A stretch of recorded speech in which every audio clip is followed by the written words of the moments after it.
Back with the WMAY morning news feed. I'm Greg Bishop, 7:44 now, and we're joined in studio by State Senator Darren Bailey, who's also a Republican vying for the nomination for that party to be the next governor. And he joins us. Good morning, Senator. How are you? Hey, good morning, Greg. I'm doing great, and I want to thank you for allowing me to be on here this morning, and I want to especially thank you for the job you do. You seem to be one of the few news services that just really do a good job encompassing the entire program, so thank you. Well, there's a lot going on this week. Definitely there's going to be a lot going on.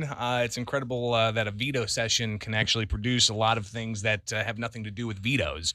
But we'll touch on some of that coming up, and some of the things that we're hearing could pop up here. But let's talk about your campaign. What are you hearing from constituents as you travel the state?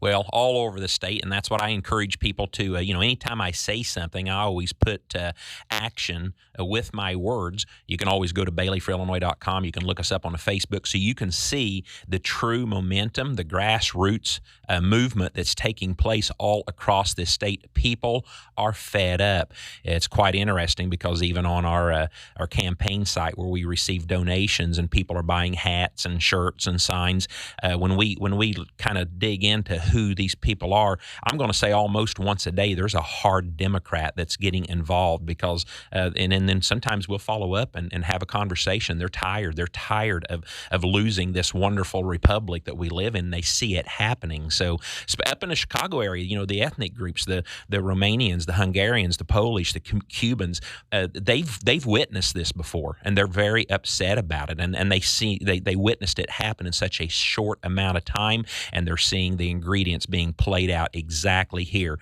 Well, what is it that they fear is happening?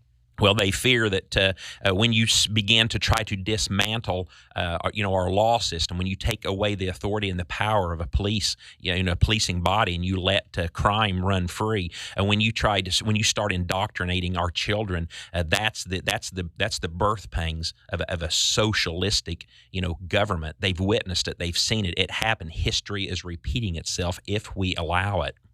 State Senator Darren Bailey joins us here live in studio on the WMAY morning news feed. And I take it that, you're riding high with a recent poll that came out. Tell us about that. You've got other contenders in this race. There are 4 announced at this moment, but it's still, quite some time before January when you guys start filing, and even the June primary of 2022. Yeah, we shared the poll that was taken by a group up in Chicago. We had also just recently completed our own poll, and it was amazing that these two polls matched identically. With our poll, we've got the engagement of the 34% that said they were going to vote for me. They knew why. I mean, it's pretty amazing, and it's a pretty substantial number for this time, and the fundraising backs it up as well. We were able to outraise everyone, and that trend, I believe, is going to continue because people are seeing hope. They're seeing someone stand up. They're seeing someone that's not just talking but showing proof of what they will do, and that's where this movement's at. It's a true grassroots movement. Well, if I could, I'll push back on that just a moment here, because some have raised criticisms to me saying that yes, you speak a good game, but you're not backing certain things that are in the legislature right now, like the void the FOID card. I think Senator Anderson has something along those lines. The police measures that Senate Republicans advanced a couple of weeks ago. Unclear if any of that's going to advance at the State House or the Democrat-controlled legislature, but are you signed on to those bills as co-sponsors? And if not, why not? Well, many times it's because staying ahead of this, I have my own void the FOID card bill. So no, I've been a very staunch advocate for voiding the FOID. I've been a very staunch advocate, for standing up for the police. So it's a matter. Many times there's so many. There's 8,000 plus bills out there, and if I've got a bill that I want someone to sign on to that I think's a good idea, I'll go around and I'll solicit that. So thank you for bringing that to my attention, because many times it's simply, number one, I might not be aware of it. Number two, I probably have something similar to that. And those are the two main reasons that, and I appreciate you mentioning that. But other than soliciting supporters, what are you doing to cross the aisle and maybe, get some Democrats who surely are getting flooded with FOID card complaints, right? Yeah, right, absolutely. And here's the irony, and I think any any Republican will tell you this, that many of our friends on the other side of the aisle, when we have, there's a lot of men and women, that shoot and appreciate their Second Amendment freedoms. And when we have conversations with them one-on-one, my conversations at least lend me to believe that, some of these ideals, they agree with me. However, once they hit the floor and the voting starts, if they're not able to buy off Republican votes so that they can vote, no or yes for a particular item, then they pretty well march lockstep with wherever the money or wherever the power. Everybody's so worried about re-election. State Senator Darren Bailey with us here on the WMAY morning news feed. Let's talk about veto session. We've heard all kinds of things could come up, everything from ending parental notification for the termination of a pregnancy to possible changes that could come for the Health Care Right of Conscience Act, to even something State Representative LaShawn Ford shared with us earlier, giving prison inmates in prison the ability to cast absentee ballots. What do you anticipate is going to happen? There aren't any vetoes that need to be overridden. So what's the point? It almost seems like there's a contest with the party in control to see who can come up with the most ludicrous idea. I mean, we started the year off in January by the attempt to dismantle law enforcement, and as you suggest, give criminals more freedoms. We ended the year with teaching our children pornography, from kindergarten all the way through high school, and now we have this, letting 12-year-old girls potentially decide if they want an abortion or not because they believe they have that capacity to do so. Governor Pritzker's wanting to force a police officer, healthcare workers, the very people that put their lives on the line a year ago, with nothing. They went out there and did their work, and now he's telling them that you must be vaccinated or else you will lose your job. And oh, by the way, the current law upholds their view that I can object to this. So let's just change the law. I find it appalling and disgusting that this mindset is this. And good grief, what in the world is Representative Ford thinking, giving criminals these rights? When you break the law, when you wind up in prison, there should be a punishment, instead of a privilege. We're talking with State Senator Darren Bailey here on the WMAY morning news feed. You'd mentioned fundraising a bit earlier. Of course, now not looking at veto session, but looking at your bid for the GOP nomination.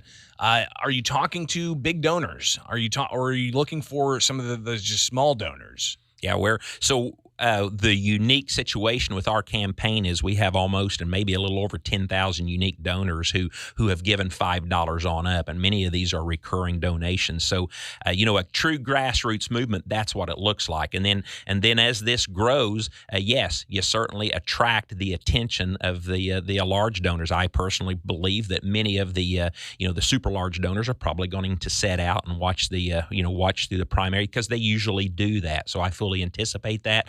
However, yes, to your question, we've got a lot of people that we're in conversations with. Many times when you look at our calendar on BaileyForIllinois.com, you'll see, we publicize and post the events, but those holes, those vacant times in our calendar, they're filled up all day long with just one-on-one meetings with either groups or individuals. And especially in the Chicagoland area, people have been burnt. They've been lied to. They've been stolen from. They've seen broken promises. And I mean, a lot of times we'll go into a meeting with just glazed over eyes. And I just offer the proof of how I've stood, what I've pushed back on, what I'm willing to do, and we're being received very well. I asked one of the contenders yesterday, Gary Rabine, about the search for a lieutenant governor running mate. Where are you at on that prospect, and what kind of candidate would you be considering to run alongside you? Absolutely. We're closing in on that. Been praying and fasting for that quite some time. We've held many interviews. We're kind of excited. Every interview that we've held, the people that we've interviewed with have said that if they're not chosen to be the lieutenant governor, they certainly want to be a part of this administration. So that announcement obviously will be coming soon. I'm kind of looking at returning the base of power to Springfield. I think government should operate right here out of Springfield, and we're contemplating the thought and the idea idea of having a lieutenant governor maybe be stationed in the Chicago area to be the ambassador to the city. We're in that area where another half of the people reside. I mean, right now, currently, the lieutenant governor is supposed to be in charge of rural affairs. And I can tell you, living in the country all of my life and being a farmer, I've never seen a lieutenant governor in my area. So I think we'll flip that and give the lieutenant governor more, the ambassador role for the urban areas, so they can help hold Chicago, the mayor and Chicago politics accountable, and listen to the good people in Illinois or Chicago who are indeed Illinois residents. State Senator Darren Bailey, it's amazing how fast time flies, but that's all the time we've got. So we'll definitely be connecting again in the near future to talk about these issues and more as they arise. Greatly appreciate you taking time with us in studio today. Thank you for yours. It is the WMAY morning news feed, now 7:54, and let's take a quick look at that forecast where we've got sunny skies today. The high of